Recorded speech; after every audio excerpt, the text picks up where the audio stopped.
So you're welcome back. Just like we said, we'll begin with the newspaper headlines from the major papers this morning. And joining us in the studio to look at the papers is Mr. Michael Ike Oda, Director, Media and Communication, Southeast Governors Forum Secretariat. You're welcome, sir. Thank you very much. Mr. Mike Oda is also former Chief Press Secretary to the Governor of Anambra State from 2006 to 2014. It's a good one having you. So we'll begin with the stories on Anambra ABS website, Anambra Broadcasting Service website, www.absradiotv.com. Anambra residents urged to participate in free medical mission by Rotary International in Awka. Anambra government signs 1.4 billion MOU with Nko Farms to boost yam production and processing. Anambra to partner India medical experts to advance healthcare services. Governor Obiano wins Nigeria Presidency Award as most outstanding governor on workers' welfare. Those are the major stories. There are other stories there, but those are the major stories on the site this morning. So let's start, Mike. First of all, the Governor Obiano wins Nigeria Presidency Award as most outstanding governor on workers' welfare. So it's a welcome development. It is. It's an honor deserved. Just like the Zeke Prize, like he won some time ago. Nothing operates in a vacuum. Wherever you are, if you are performing in your field of endeavor, you are recognized ultimately. So that is a welcome development. It's a pointer to the fact that our governor is doing well in all senses of the word. I see. Thank you very much. Thanks. So it's a good one for the governor. We congratulate him here this morning for coming out in that award. I think it's a good one. It is, especially from the Good Morning Anambra team. We would like to congratulate you, Your Excellency, Chief Willie Obiano. Congratulations. Accept my congratulations. Okay, we'll move on. Okay, let's move to the Daily Sun now. On the Daily Sun this morning, as EU meets opposition party leaders, our fears for 2019 elections with can't trust INEC, says PDP. Your fears unfounded, baseless, says APC INEC. Beside the nameplate that we have new minimum wage, NLC issues final warning on strike. Then we also have other stories making the headlines this morning on that paper. APC primaries, Ogun women threatened to storm Abuja naked. Alleged graft, Fayose granted bail, barred from traveling abroad. FEC proposes 8.73 trillion for 2019 budget. That's the story. UK briefs federal government on Nnamdi Kanu's movement. Those are the stories on Daily Sun, making the headlines on Daily Sun.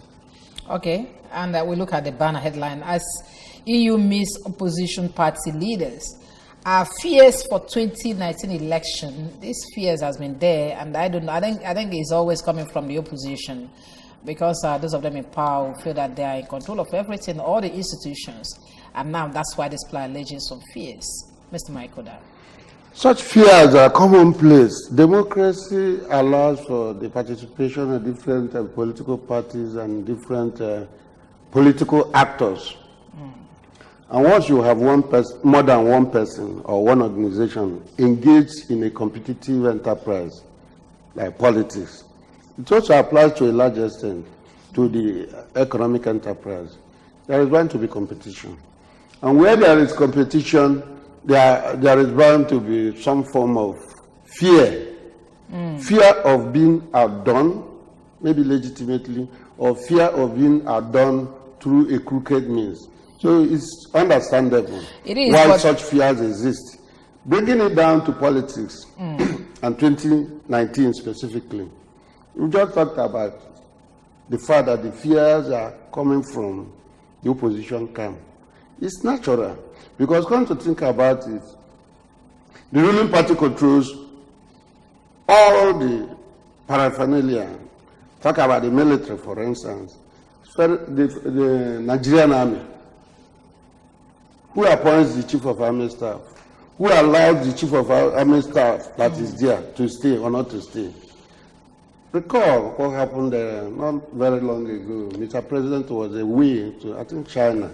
There was an issue with the Department of Security Services, and the man at the helm was ousted, as it were, and another person brought in by Mr. Vice President.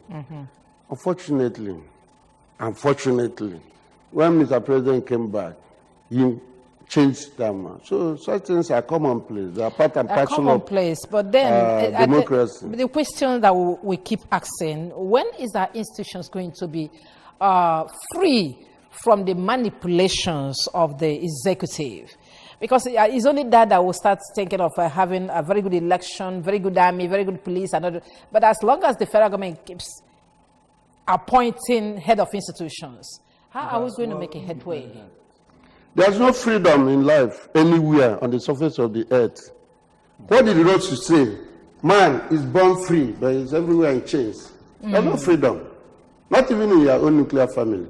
You are not even free from your, the thraldom of your own spouse. How free are you from the feelings of your children? So there's no freedom. Well, but what we want to say is that there should be some form of balance. Some form of balance, some form of decorum. So that people, especially people on the other side, will be able to express themselves. Not even in the United Kingdom do you have absolute freedom. Okay. Not in the U.S. Okay, before we look at another paper, let's look at this one down here. UK briefs federal government on Anambra Kanu's movement. Are you aware that he moved from this place to Israel? Israel said they're not having him, and now UK is talking.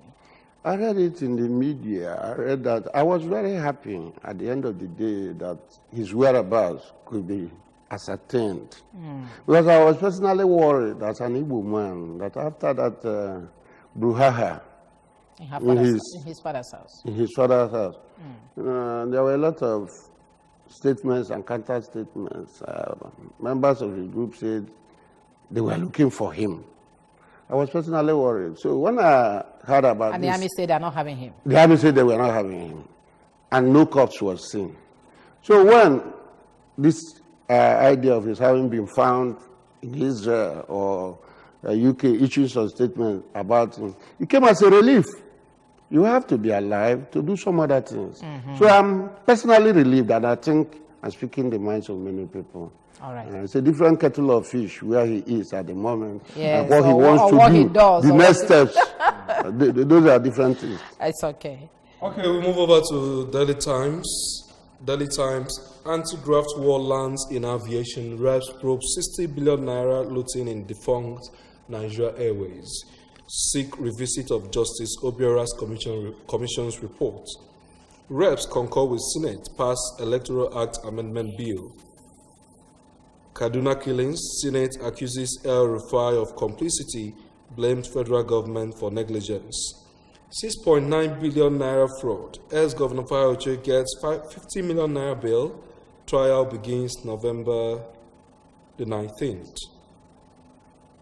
Federal government approves 2019-2021 MTF FSP project. Those are the major stories we have on the Daily Times, and we continue hearing about fight against corruption. Do you think we have gone far in this fight? Do you think there's still some gray areas to be cleared if we are going to sustain the level of maybe cleanliness this present government is bringing to the polity? It is a difficult question to answer whether we made any appreciable move for the better. The truth of the matter is that corruption has remained our Achilles heels here in these climes. And every government that comes into power must of necessity try to tackle corruption or claim to be tackling corruption. It's an issue here, and I think it's the bane of the Nigerian society. For the Buhari administration, we are hearing, in fact, the major plank of this administration is this knack to fight corruption. How he does that is a different thing altogether. And I tell you, with a holding brief for the administration, corruption is such an effervescent thing that virtually everybody is involved. It's cross-cutting. The old, the young, the religious, the ordinary people. And so it will take some form of universal participation on the part of everybody, including my humble self, fight corruption. For us to really fight corruption and attain the desired results. There's another angle that the U.S. envoy brought out yesterday, or 2 days ago, about fighting corruption in Nigeria. He said that disobedience to the rule of law is worse than corruption. Well, IJ, what is the meaning of corruption ordinarily? To corrupt what is good. So when I said it was cross-cutting, I was not only talking about the actors, the corrupt people in every sphere of endeavor. I was also talking about the universality of corruption. IJ, if I'm a priest, for instance, and I know that today, I know the day, whether today is Friday or Saturday, and there's a particular liturgy I'm supposed to talk about, and I leave it and talk about another thing. I'm corrupting the liturgy. So I'm corrupt. So corrupt, even the so-called statements you credited to the U.S. envoy. In fact, what he's giving us an instance of corruption. That this evidence is that corruption. We're looking for it where it is not. If I don't obey the laws of the land. How can you say you are fighting corruption? That's exactly what they are saying in essence. You know, you disobey the rule of law authority or to the laws of the land. Amounts to corruption in the final analysis. Very seriously. Okay, rest concur with Senate pass Electoral Act Amendment Bill. And this has been trending. They have sent it up to 3 times to the president, and he refused assent, perhaps pointing out some gray areas. And then now the 2 bodies have, the assemblies have passed it again. Do you look at the president assenting this one? I'm not a prophet. I'm not a prophet. That is what prophecy and prophesying belong to some other vocation. But I think that there's a saving grace. Actually, for any scenario, there's a solution, whether theoretical or practical. The Constitution has spelled out in very clear terms what will be the case if there is a logjam of this nature. That you send the bill or the bills to Mr. President or to the presidency for a particular number of times.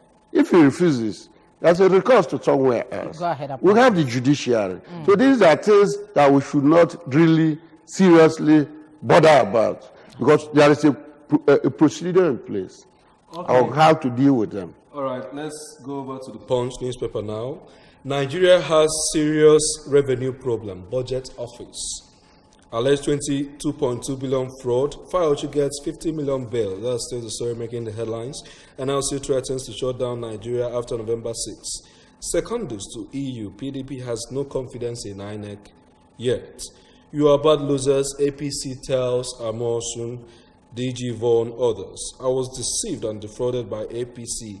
Defecting members cries out. That's the banner headline on the Punch. We have NSDC recovers 200 drums of crude oil. Navy seizes truckloads of diesel. As young shall grow switched off. Accident. Young shall grow switched off phone after drunk driver was reported, says survivor. Rangers win ITO Cup in dramatic fashion. Insecurity. Senate flares executive for not implementing resolution. Those are the major stories that we have on the Punch newspaper this morning. IJ. Yeah, I would like us to look at this one. Nigeria has serious revenue problems. And then I wonder why that should be when the oil is selling at a very good price now and a whole lot of things are still happening, though we're still going and borrowing. No, we just talked about corruption a while ago. We just talked about corruption a while ago. So what do we do? One thing is to make your sales. Another thing is to keep the money. Do you know the quantity of oil we sell on a daily basis in Nigeria? No. Do you know? No. Is that not an index of corruption? how can you generate enough revenue when you don't know what you put out, the quantum of oil you sell? It's an obvious statement. I don't think anybody should be surprised about that statement. So what could be the solution now? We've heard since this year, most of the statistics being released by the Budget Office and the other economic watchers has been on the negative, despite the fact the federal government continue telling us there are improvements in the economy. What do we do? How do we get out from this well? What we are doing now is part of what we will do.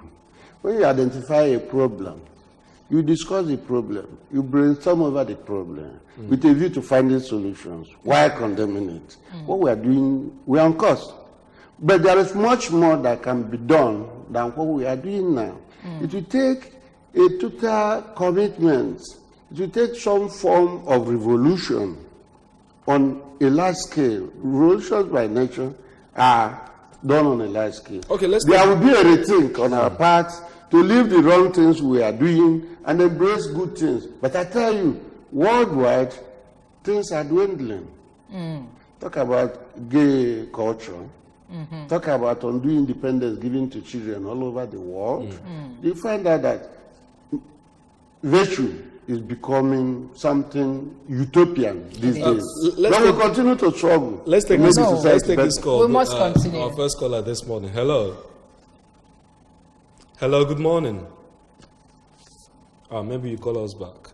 Okay. I would like us to run through the two remaining papers this morning. Is virtually the same stories taking the headlines, but the Guardian has a very different tilt. FEC okays 8.7 trillion 2019 budget estimate. That's the banner story on the Guardian newspaper this morning. Reps probe Chinese body part drugs in Nigeria. Labour mobilizes for nationwide industrial action. No plan to quit PDP, says Ekweremadu. On the Tribune, we have FEC okays 2019-2021 MTEF 8.7 trillion 2019 budget. APC primaries, why Amonshun lost out. APC exonerates Tinubu. Ochoba says democracy prevailed in Kaduna. Party still studying Supreme Court judgment on Rivers. Okay. Those are the major stories this morning on the Guardian and the Tribune. Let's look at the budget. That's the banner headline. FEC okays 8.7 trillion 2019 budget estimates. Is this too much or too small? Unfortunately, I'm poor in mathematics and statistics. But I know that the budget is a guide. It helps you to navigate the vagaries, the economic vagaries of the society. It's a guide, which is the part of the reason at the end of the day most budgets are not implemented. Okay, let's take this call. 1 minute, please. Hello. Wow. Sorry about that. Go on. So the budget is but a guide. Individuals can draw up their budget too. And so, apart from the quantum of money in the budget, another thing is that element of commitment, sincerity in the implementation. Yes. You find out that over the years, most budgets in these climes are not implemented to the full. And that is the excuse that the National Assembly will most give. times it doesn't reflect in the life of the average Nigerian. The other day at the Southeast Governors Forum, where I'm lucky to work, we took a look at the capital budgets for the region. The federal government did not implement even up to 30% in 2017, in 2006. And probably this year as well. Let's take your comment on NLC mobilizes for nationwide industrial action on November 6th. The law of self-preservation is the first law of nature. Workers will naturally want a better pay regime. And I don't blame them to a large extent. You take a look at our legislators, both at the federal and state and local government levels. You cannot but shudder. And that's supposed when you consider the amount of money they take as salaries, allowances, this, that. And most of the time, you find out that these people who are there are no better than you. So why shouldn't you most of them are just want to fight? All right, they'll fight, but okay, I will. Thank you, yes. Okay. Because of time, we will leave at this moment. Michael Ikodaf, Director, Media and Communications, Southeast Governors Forum, Secretariat former Chief Press Secretary to the Governor of Anambra State 2624, and former Deputy Editor of Business Times, the Daily Times of Nigeria PLC publication. He joined us this morning to look at the stories that made the headlines on the papers as well as on ABS website. Thank you for joining us this morning. Thank you, Mr. Michael. I'm happy being here. I belong to your family. I'm a journalist. Yes. So I'm happy, I'm glad. No doubt. It's like a homecoming of a sort.